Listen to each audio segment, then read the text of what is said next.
teman-teman, perkenalkan nama aku Syakila Anggreni Putri Rianto dengan NIM 2508945. Dan aku Syafa Etalia Ramadan dengan NIM 2506853. Nah, sekarang kita akan membahas tentang sistem persendian manusia yang akan dijelaskan oleh karakter pengganti kita, yaitu Artik dan Lassi. Setiap hari, kita melakukan begitu banyak aktivitas, berlari, berolahraga, makan, bahkan hanya sekadar tersenyum. Semua gerakan ini dari yang paling kompleks hingga yang paling sederhana bisa terjadi dikarenakan pada tubuh kita terdapat sendi. Coba bayangkan sejenak, jika tubuh kita tidak memiliki sendi, tubuh akan kaku, seperti robot tanpa aktuator. Kita tidak akan bisa menekuk siku untuk makan, melangkah untuk berjalan, apalagi berlari atau menari. Sendi adalah penopang fleksibilitas dan mobilitas kita. Sekarang kita akan membahas tentang sendi. Sendi atau yang dalam istilah medis disebut artikulasi adalah titik pertemuan strategis antara dua tulang atau lebih.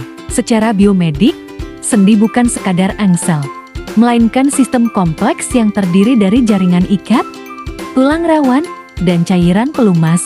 Fungsi utamanya ada dua: memberikan stabilitas pada kerangka tubuh dan memungkinkan mobilitas untuk aktivitas fungsional.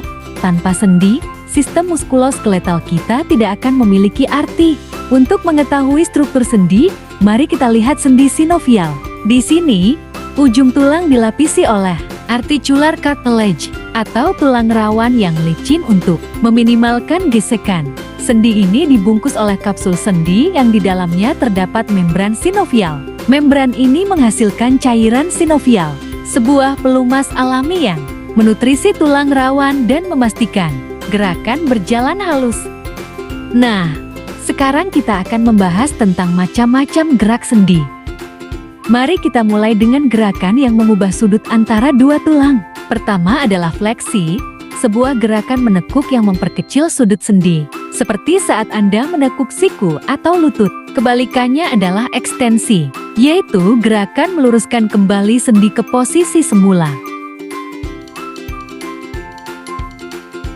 Selanjutnya, bayangkan Anda merentangkan tangan ke samping menjauhi tubuh.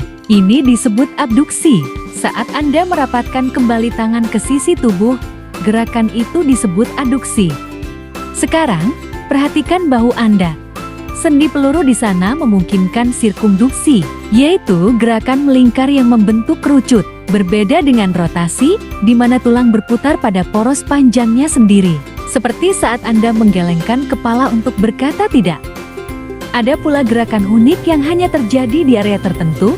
Di lengan bawah, kita memiliki supinasi, posisi telapak tangan menghadap ke atas, dan pronasi saat telapak menghadap ke bawah.